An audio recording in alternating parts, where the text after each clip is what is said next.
Hello बच्चों, ये चौथा लेक्चर है इस सीरीज़ का। इलेक्ट्रोस्टैटिक्स पे ऑलरेडी 3 लेक्चर्स अपलोड किया जा चुका है, 4th इन सीरीज़ है। So this is the lecture number 4। पिछले सीरीज़ में यदि आप फॉलो किए हैं तो उसमें जो डेरिवेशन है इलेक्ट्रोस्टैटिक फील्ड का वो हम कर चुके हैं for a long, infinitely long line of charge. उसके चलते x डिस्टेंस पर इलेक्ट्रोस्टैटिक फील्ड कितना होगा, सेमी इनफाइनाइट। ये सेमी इनफाइनाइट जो लॉन्ग लाइन ऑफ चार्ज है इसके चलते हम लोगों ने किया, और इसके बाद से हम लोग एक क्वार्टर सर्कल के चलते जो लैम्डा चार्जेस का charge density, linear charge density lambda, उसके सेंटर पर इलेक्ट्रोस्टैटिक फील्ड कितना होगा, ये सारा डेरिवेशंस हम लोग पहले ही अपने 3 लेक्चर्स में कर चुके हैं। एंड आज जो मैं कराने जा रहा हूँ आप लोगों को वो कुछ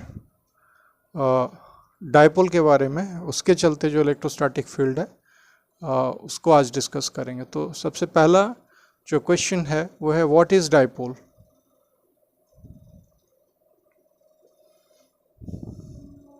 तो डायपोल एक बहुत ही कॉमन चीज़ है जो अक्सर हम देखते हैं कि दो चार्जेस माइनस क्यू चार्ज और plus Q charge, equal but opposite charges, separated by very small distance 2l।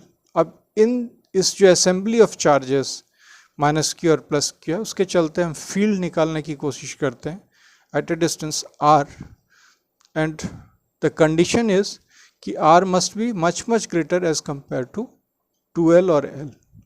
तो जो सेपरेशन बिटवीन द चार्जेस है यदि वो काफ़ी कम है as compare to the distance at which electrostatic field और potential has to be found, that is at point P की बात करें तो यहाँ पर हम इंटरेस्टेड किस में, इलेक्ट्रोस्टैटिक फील्ड फाइंड करने में या फिर पोटेंशियल भी फाइंड करने में। तो जिस पॉइंट पे हम निकाल रहे हैं उसका जो डिस्टेंस r है वो 2l, यानी सेपरेशन बिटवीन द चार्जेस के तुलना में ये काफ़ी बड़ा है। तो हम कह सकते हैं ये assembly of equal and opposite charges form a dipole. तो डायपोल का इतना इम्पोर्टेंस क्यों है? डायपोल लगभग हमारे सारे मॉलिक्यूलर लेवल पे हम देखते हैं कि बहुत ही रेलेवेंट है ये। और इस देखिए जैसे कि फॉर इंस्टेंस दो एटम्स है, एक एटम का electronegativity is more electronegative as compare to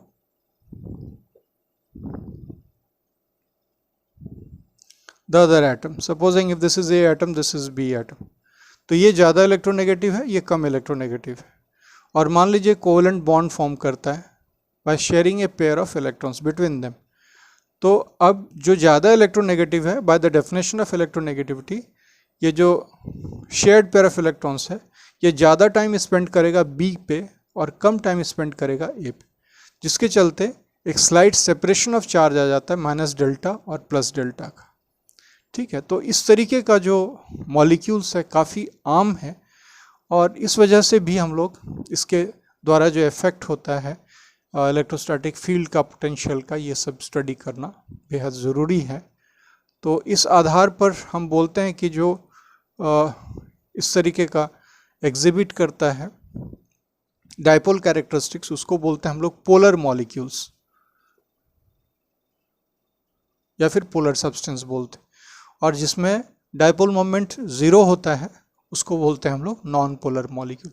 तो ऐसे चार्ज कॉन्फ़िगरेशन के स्टडी के लिए हम लोग डायपोल पढ़ते हैं। और डायपोल में एक चीज़ जो कॉमन है वो है डायपोल मोमेंट। तो इसके बारे में थोड़ी जानकारी दे दूं मैं कि dipole moment is the magnitude of that is equal to one of the charges times the separation between the two charges. तो ऑफन इसको 2QL पी वेक्टर के मैग्नीट्यूड को लिखते हैं 2QL। और जो डायरेक्शन है from negative charge to positive charge. तो डाइपोल मोमेंट एक वेक्टर है जिसका magnitude magnitude of one of the charges into the separation between the two charges होता है। और डायरेक्शन किधर होता है? डायरेक्शन होता है from negative charge to positive charge. यानी यदि पी वेक्टर का डायरेक्शन हम यहाँ इंडिकेट करें तो ऊपर के डायरेक्शन की तरफ। तो आइए इस इंट्रोडक्शन के बाद हम लोग कुछ डेरिवेशंस करेंगे। और वो डेरिवेशंस है, डाइपोल में अक्सर दो पोजीशंस बड़ा अहम होता है और वो दो पोजीशंस की बात हम करेंगे। तो सपोजिंग एक -q और +q चार्ज इस तरीके से अलाइंड है और इसके बीच का डिस्टेंस 2L है and we wish to find out the electrostatic field due to this at a point which is lying at on its perpendicular bisector. इस परपेंडिकुलर बाइसेक्टर पे लाई कर रहा है और जो डिस्टेंस है, सबसे में डाइपोल का जो डिस्टेंस लेते हैं वो from the centre of the dipole लेते हैं। तो ये सेंट्रल पॉइंट है डाइपोल का, यहाँ से x डिस्टेंस पर P पॉइंट है, इस पॉइंट पर इलेक्ट्रोस्टैटिक फील्ड कितना होगा इसमें इंटरेस्टेड है। तो ये पोजीशन को हम लोग बोलते हैं इक्विटोरियल पोजीशन। और यदि ये पॉइंट यहाँ ना होके इस जगह पे होगा तो ये डिस्टेंस जो है, this is your x। Again जो डिस्टेंस है कहाँ से ले रहे हैं? सेंटर ऑफ द डाइपोल से, जिस पॉइंट पे हमको इलेक्ट्रोस्टैटिक फील्ड निकालना है, यानी P पॉइंट, इस जगह पर हमको इलेक्ट्रोस्टैटिक फील्ड निकालना है। तो ये पॉइंट तक जो डिस्टेंस है वो x होता है और हम इसके डेरिवेशंस को यहाँ पर देखेंगे। तो सबसे पहले इक्विटोरियल में आ जाइए। इक्विटोरियल में देखिए ये पॉइंट है मेरा और ये चार्ज, इस वजह से जो इलेक्ट्रोस्टैटिक फील्ड होगा ड्यू टू नेगेटिव चार्ज वो किधर होता है? टूवर्ड्स होता है। यानी यहाँ पर जिस पॉइंट पे हमको निकालना वहाँ से चार्ज के तरफ जाएगा। तो ये हो जाएगा E - Q। और फिर मेरा इस पॉजिटिव चार्ज के चलते फिर हम क्या करेंगे? लाइन ज्वाइन करेंगे और इस लाइन के अलोंग में लाई करेगा E + Q, that is the electrostatic field component due to positive charge and E - Q is the electrostatic component due to negative charge। इन दोनों का रिजल्टेंट जो होगा somewhat like this, ये हो जाएगा E रिजल्टेंट, ठीक है, या फिर इसको हम लोग E भी बोल सकते हैं, ठीक है। तो इसको हम लोग निकालेंगे और उसी तरीके से हम लोग बाद में देखेंगे कि एक्सियल पोजीशन पे। तो मेरा पहला डेरिवेशन जो है वो किस पर है? इक्विटोरियल पोजीशन पे।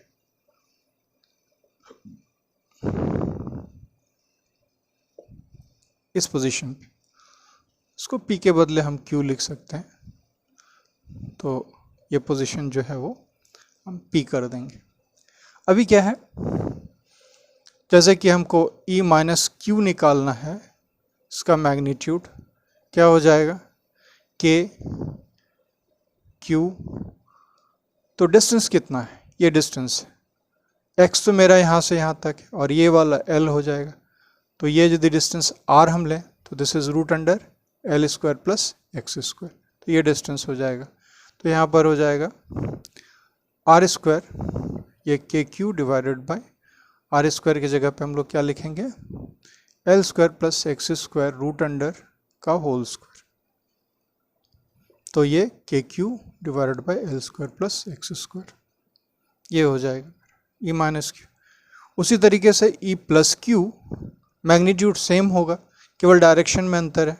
तो इसीलिए हम फिर से लिख दे रहे हैं KQ / L² + x², क्योंकि हम जानते हैं कि ये वाला भी यहाँ से यहाँ तक x है और ये L है। तो ये जो डिस्टेंस है +Q से इस पॉइंट तक वो हो जाएगा R² + L², पाइथागोरस थ्योरम से, है ना, base square plus perpendicular square is equal to hypotenuse square.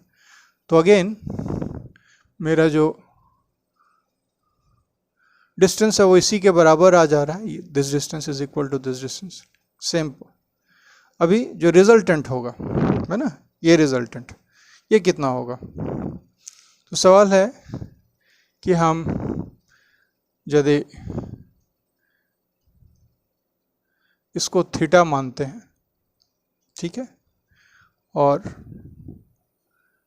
ये भी थीटा निकल जाएगा, ठीक है। If this is theta, this too is theta, reason being कि मेरा जो साइड्स है सब सेम है, इसीलिए ये दोनों एंगल्स सेम होंगे। तो ये एंगल यदि थीटा होगा तो this too will be theta, है ना, क्योंकि ये अपोजिट एंगल, ये थीटा है तो ये थीटा होगा।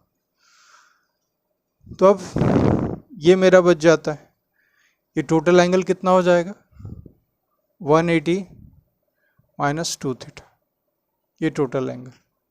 तो angle between E minus Q और ई प्लस क्यू जो है 180 माइनस 2 थीटा हो जाएगा।